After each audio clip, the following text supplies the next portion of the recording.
Good morning traders അരീനയുടെ pre market റിപ്പോർട്ടിലേക്ക് ഏവർക്കും സ്വാഗതം. നിങ്ങളോടൊപ്പം ഞാൻ റഷീദ് തായലാർ. ആദ്യമായിട്ട് ചാനൽ സന്ദർശിക്കുന്നവർ സബ്സ്ക്രൈബ് ചെയ്യുക, മാക്സിമം വീഡിയോ ഷെയർ ചെയ്ത് മറ്റുള്ളവരിലേക്ക് കൂടി എത്തിക്കുക. ഇന്ന് 2025 സെപ്റ്റംബർ 18 വ്യാഴാഴ്ചയാണ്. സെൻസെക്സിൻ്റെ എക്സ്പയറി ദിവസം നോക്കാം എന്തൊക്കെയാണ് ഇന്നത്തെ പ്രധാനപ്പെട്ട വിശേഷങ്ങൾ എന്നുള്ളത്. ചൈന എൻവിഡിയയുടെ AI ചിപ്സ് ചൈന ബാൻ ചെയ്തിട്ടുണ്ട്. എൻവിഡിയ അവർക്ക് മാത്രമായിട്ട് സ്പെഷ്യലി മോഡിഫൈഡ് ആയിട്ടുള്ള ഒരു ചിപ്പുണ്ട് എൻവിഡിയയുടെ. അപ്പം ചൈന ആ ഒരു ചിപ്പ് സ്പെസിഫിക്കലി അത് ബാൻ ചെയ്തിട്ടുണ്ട്. ഇതിൽ രണ്ട് കാര്യങ്ങളാണുള്ളത്. ഒന്ന്, ചൈനീസ് AIക്ക് വേണ്ടിയിട്ട് എൻവിഡിയയുടെ ഒരു ഗ്രാഫിക് കാർഡ് മാനുഫാക്ചറിങ് കമ്പനി ആയിരുന്നു. പക്ഷേ AI വന്നതോടുകൂടി അവരുടെ ഗ്രാഫിക് കാർഡുകൾ ഏറ്റവും കൂടുതൽ ഉപയോഗിക്കുന്നത് AI പ്രോസസ്സിങ്ങിന് വേണ്ടിയിട്ടാണ്. അപ്പോൾ ചൈനയുടെ AI പ്രോസസ്സിങ്ങിന് വേണ്ടി ചൈന അവരുടേതായ രീതിയിൽ ഒരു AI ചിപ്പ് കണ്ടെത്തുന്നുണ്ട്. അതിൻ്റെ വർക്കുകൾ ഓൾമോസ്റ്റ് റെഡി ആയിട്ടുണ്ട്. അലിബാബ അതുപോലെ ഒന്ന് രണ്ട് കമ്പനികളാണ് ഇത് പ്രധാനമായിട്ട് ഇതിൻ്റെ പുറകിൽ വർക്ക് ചെയ്യുന്നത്. അപ്പോൾ ആ കമ്പനികൾക്കൊക്കെ തന്നെ ചൈനീസ് ഗവൺമെൻറ് നിർദ്ദേശം കൊടുത്തിട്ടുണ്ട് ഈ ചിപ്പുകൾ ഇനി ഉപയോഗിക്കരുതെന്നത്.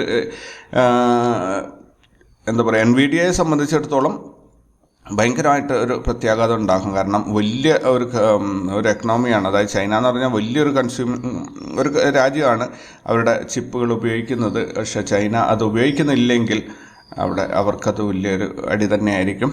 അപ്പോൾ ചൈന അവരുടേതായ ചിപ്പുമായിട്ട് ഉടൻ തന്നെ പുറത്തു വരും എന്ന് നമുക്ക് പ്രതീക്ഷിക്കാം. എൻവിഡിയയുടെ പ്രൊഡക്ഷനൊക്കെ ആ രാജ്യത്ത് തന്നെയാണ് നടക്കുന്നത്. പക്ഷേ ആ ചിപ്പ് ഉപയോഗിക്കരുത് എന്ന് US ആയിട്ടുള്ള താരിഫ് പ്രശ്നത്തിൻ്റെ മുകളിലാണ് ഇത് എന്നാണ് എനിക്കറിയാൻ സാധിച്ചത്. എന്തായാലും എൻവിഡിയയെ സംബന്ധിച്ചിടത്തോളം ലോകത്തിലെ ഏറ്റവും വാല്യുവേഷനുള്ള കമ്പനി എന്ന പൊസിഷനിലൊക്കെ എത്തിയതാണ്. തീർച്ചയായിട്ടും അതിനൊരു അടി കിട്ടും എന്നതിൽ സംശയമില്ല. എന്തായാലും വരും ദിവസങ്ങളിൽ നമുക്കിതിനെക്കുറിച്ച് കൂടുതൽ അറിയാൻ സാധിക്കും. സ്റ്റോക്കിൽ ഹൈലൈറ്റ് ചെയ്ത് വന്ന ന്യൂസുകൾ നോക്കുകയാണെങ്കിൽ കൊഹാൻസ് ലൈഫ് സയൻസ്, ഇൻഡോ സോളാർ, ബയോകോൺ, കൊച്ചിൻ ഷിപ്പ്യാർഡ്, ഡിക്സൺ ടെക്നോളജീസ്, ഗുജറാത്ത് ഫ്ലൂറോകെം, എയർഫ്ലോ, ഇത്രയും കമ്പനികളാണ് ന്യൂസിൽ ഹൈലൈറ്റ് ചെയ്തിട്ടുണ്ടായിരുന്നത്. ദെൻ ട്രംപ് അടുത്ത പണിയായിട്ട് ഇന്ത്യക്കെതിരെ വന്നിട്ടുണ്ട്. ഇന്ത്യ, പാകിസ്ഥാൻ, ചൈന ഈ മൂന്ന് രാജ്യങ്ങൾ കള്ളക്കടത്ത് അതായത് ഡ്രഗ്സ് മയക്കുമരുന്ന് കള്ളക്കടത്ത് നടത്തുന്ന രാജ്യങ്ങളാണ് എന്ന രീതിയിൽ ഈ മൂന്ന് രാജ്യങ്ങളെ അവർ ലിസ്റ്റ് ചെയ്തിട്ടുണ്ട്. 23 രാജ്യങ്ങളോളം ഈ ഒരു ലിസ്റ്റിലുണ്ട്. അതിലാണ് ഇന്ത്യയും ചൈനയും പാകിസ്ഥാനും വന്നിരിക്കുന്നത്.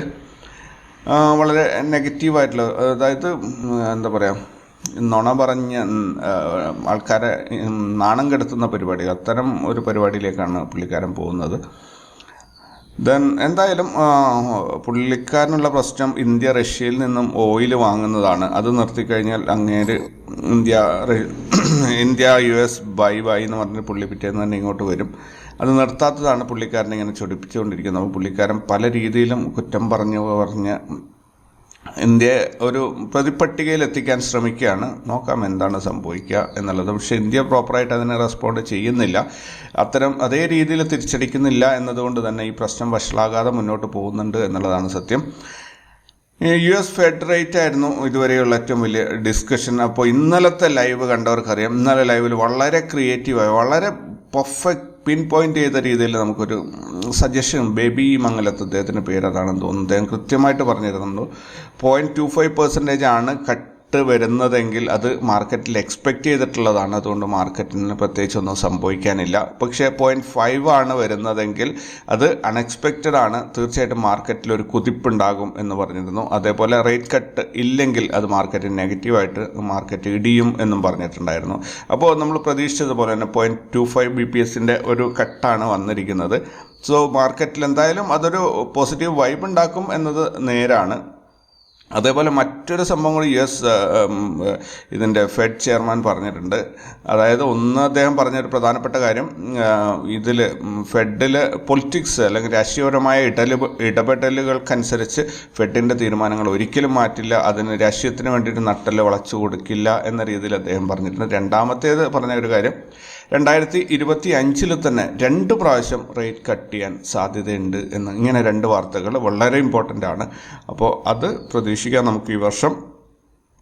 അതേപോലെ ഇമ്പോർട്ടൻ്റ് ആയിട്ടുള്ള റോൾസ് റോയ്സ്, ലോകത്തിലെ ഏറ്റവും വലിയ ലക്ഷറി കാർ മാനുഫാക്ചർ, അതിൻ്റെ ലാർജസ്റ്റ് കാപ്പബിലിറ്റി ബാംഗ്ലൂരാണ് ആരംഭിച്ചിരിക്കുന്നത്. അപ്പം ലോകത്ത് കാർ സപ്ലൈ ചെയ്യുന്നതിൽ ബാംഗ്ലൂരിൻ്റെ ഒരു ഒരു പങ്കാളിത്തം വളരെ വലുതാകാൻ സാധ്യതയുണ്ട്. ഇനി എന്തായാലും കർണാടക അവരുടെ എങ്ങനെയാണ് അവർ സാമ്പത്തികമായിട്ട് അല്ലെങ്കിൽ ഇൻഡസ്ട്രിയിൽ അവരുടെ നാടിനെ വളർത്തുന്നത് എന്ന് നമുക്ക് കണ്ടുപഠിക്കേണ്ടതാണ്. കാരണം നമുക്ക് കൊച്ചിയുണ്ട്, എറണാകുളം ജില്ല എന്ന് പറഞ്ഞാൽ അത്യാവശ്യം ഇൻഫ്രാസ്ട്രക്ചറൊക്കെ റെഡിയാക്കി നല്ല ഒരു ഇതാക്കി കഴിഞ്ഞാൽ ഇവിടെ വളരെ പെട്ടെന്ന് ഏതൊരു വേറൊരു നാടിനേക്കാളും ഇവിടെ വളരാൻ സാധ്യതയുണ്ട്. കാരണം എഡ്യൂക്കേഷൻ, അതേപോലെ ആൾക്കാരുടെ സംസ്കാരം, ഇതൊക്കെ ഇവിടെ വളരെ നല്ല രീതിയിൽ, വളരെ എല്ലാ ജനങ്ങളും ഏത് നാട്ടുകാരും ഇഷ്ടപ്പെടുന്ന രീതിയിൽ വളരെ നല്ല റെസ്പോൺസാണ്. ലോക്കൽ റെസ്പോൺസ് വളരെ നല്ലതാണ് കേരളത്തിൽ കിട്ടുക.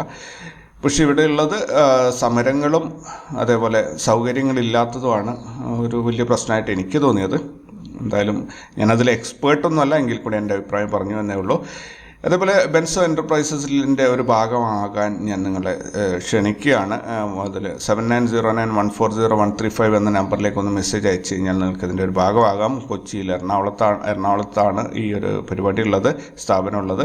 സോ ഞാൻ എല്ലാവരും ഇൻവൈറ്റ് ചെയ്യണം. വളരെ ചെറിയൊരു ഇൻവെസ്റ്റ്മെൻറ്റിൽ നിങ്ങൾക്ക് ഇതിൻ്റെ ഒരു ഭാഗമാകാം.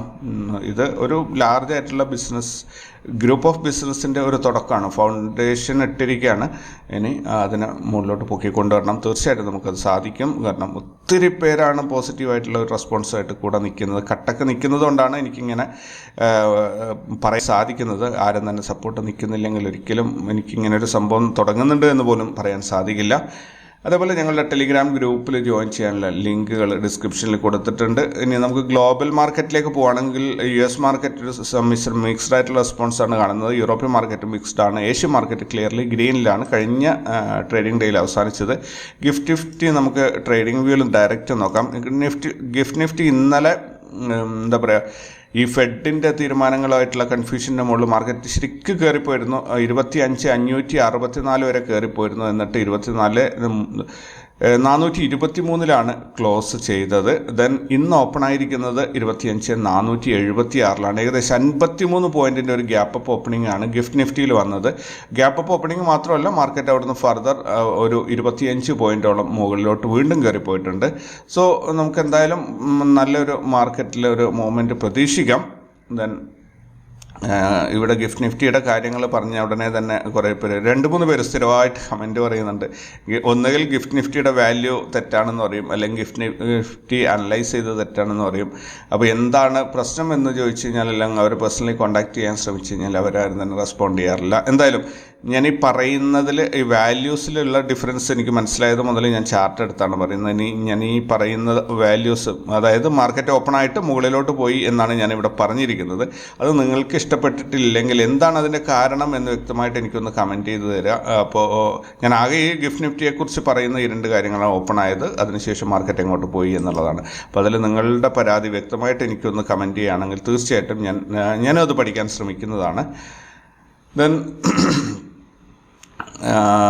നെക്സ്റ്റ് നമുക്ക് പോകാനുള്ളത് കമ്മോഡിറ്റിയിലേക്കാണ്. ക്രൂഡ് ഓയിലിൻ്റെ പ്രൈസ് ഇടിഞ്ഞിട്ടുണ്ട്. 63, ഇന്നലെ 64 63.77 എത്തിയിട്ടുണ്ട്. ഗോൾഡിൻ്റെ പ്രൈസ് 3700 എത്തിയത് താഴോട്ട് വന്നിട്ടുണ്ട്, 3664 എത്തിയിട്ടുണ്ട്. ബിറ്റ് കോയിൻ അടിച്ച് കയറി പോകുന്നുണ്ട്. ഇന്നലെ 1,15,000 ആയിരുന്നു, ഇന്ന് 1,16,000 ആയിട്ടുണ്ട്. USD INR റേറ്റ് 87 രൂപ 70 പൈസയിലേക്ക് ഇറങ്ങി വന്നിട്ടുണ്ട്. തീർച്ചയായിട്ടും ഇതൊരു പോസിറ്റീവായ കാര്യമാണ്. ഇതിൽ ഒന്നുകിൽ ഇന്ത്യൻ രൂപയുടെ മൂല്യം വർദ്ധിച്ചു, അല്ലെങ്കിൽ US ഡോളറിൻ്റെ മൂല്യം കുറഞ്ഞു. രണ്ടിലേതോ ഒരു കാരണത്താൽ ഇന്ത്യൻ രൂപയുടെ എക്സ്ചേഞ്ച് റേറ്റ് കൂടിയിട്ടുണ്ട്, നില മെച്ചപ്പെടുത്തിയിട്ടുണ്ട്. ദെൻ ഗ്ലോബൽ ഈവൻറ്റ്സ് നോക്കുകയാണെങ്കിൽ US എന്നുള്ളതാണ് എല്ലാം തന്നെ. FOMC press conference, continuing jobless claims, initial jobless claims 4 week average, Philadelphia Fed manufacturing index, Philly Fed business conditions, Philly Fed capex index, Philly Fed employment, Philly Fed new orders, Philly Fed price paid, US leading index, natural gas storage, BOE, ഇത് UK എന്നുള്ളതാണ്. BOE MPC vote cut, UK BOE MPC vote hike. ഇത്രയും ഡാറ്റയാണ് ഇന്ന് പുറത്തു വരാനുള്ളത്. Result announce ചെയ്യുന്ന സ്റ്റോക്കുകളൊന്നും തന്നെ ഇന്നില്ല. F&O ബാനിൽ 3 സ്റ്റോക്കുകളാണ് വന്നിട്ടുള്ളത്. Angel 1, OFSS, RBL bank.